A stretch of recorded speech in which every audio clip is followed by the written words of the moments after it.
اچھا، اس میں ایک بات کہی جاتی ہے کہنی پڑ جب ظاہر ہے ہمارے دیکھیے الفاظ ہیں، قوت بیان ہے، بیانیہ ہے، اس میں کچھ نہ کچھ لیمیٹیشنز آ جاتی ہیں. بڑے بڑے لوگوں، بڑے قادر الکلام لوگوں کی بات میں بھی کچھ نہ کچھ جو ہے نا اونچ نیچ ہو جاتی ہے. وہ کہنا کچھ چاہتے ہیں، الفاظ کی سلیکشن کچھ ہو جاتی ہے. مثلاً اگر فرض کریں کوئی آدمی یہ کہتا ہے کہ مسلمان بھی اپنے وقت میں ایک امپیریلسٹ پاور تھے، ایک درجے میں اگر یہ بات صحیح بھی ہے تو اس سے یہ قیاس کر لینا جیسے آج امریکہ ہے ایسے مسلمان تھے، جیسے برطانیہ کی استعماری طاقت تھی ایسے مسلمانوں کی استعمار، یہ بالکل غلط. مسلمان اگر انہوں نے کوئی ظلم کیے بھی ہیں، اسلام سے ہٹ کر اقدامات کیے بھی ہیں، تو وہ یوں سمجھے جیسے آٹے میں نمک ہوتا ہے اس درجے میں ہیں. یہ جو ہماری جدید ریاستوں کے اندر جس طرح کے مظالم کا سلسلہ ہے، بستیوں کی بستیاں نابود کرو، میں آپ کو صاف بتاتا ہوں، ظالم سے ظالم مسلمان کے لیے یہ فیصلہ کرنا کہ کسی شہر پر ایٹم بم مار کر اسے صفحہ ہستی سے مٹا دو محض ایک جنگی کارروائی کے طور پر. ایک دو ہوتا ہے نا کہ آپ کے اوپر آپ کی جان بچانے کا مرحلہ آ گیا، اس وقت تو آدمی سب کچھ کرتا ہے، جو اس وقت ہم پاکستان کی ڈاکٹرائن ہے. لیکن جس طرح امریکہ نے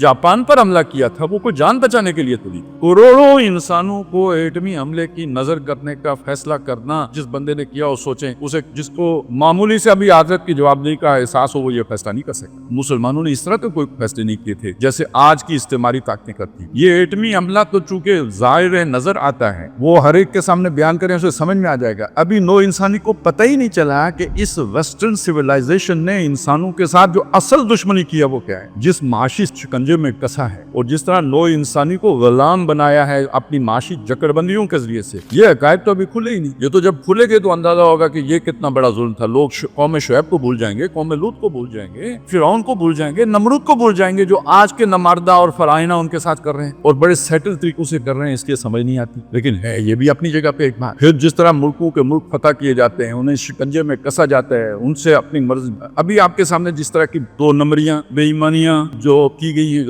غزہ میں، پہلے ظالم سے بات ظالم بادشاہ بھی یہ کام نہیں کرتے. جب وہ زبان سے بات کہتے تھے اس کی لاج رکھتے. اس زمانے کے بادشاہ بھی جھوٹ بولتے ہوئے شرم کرتے تھے کہ بھائی میرے لوگ کہیں گے بادشاہ ہمارا جھوٹا ہے. اب جھوٹ بولنا ڈپلومیسی ہے. اب اسے یہ نہیں کہتے جھوٹا ہے، کہتے ڈپلومیٹ ہے.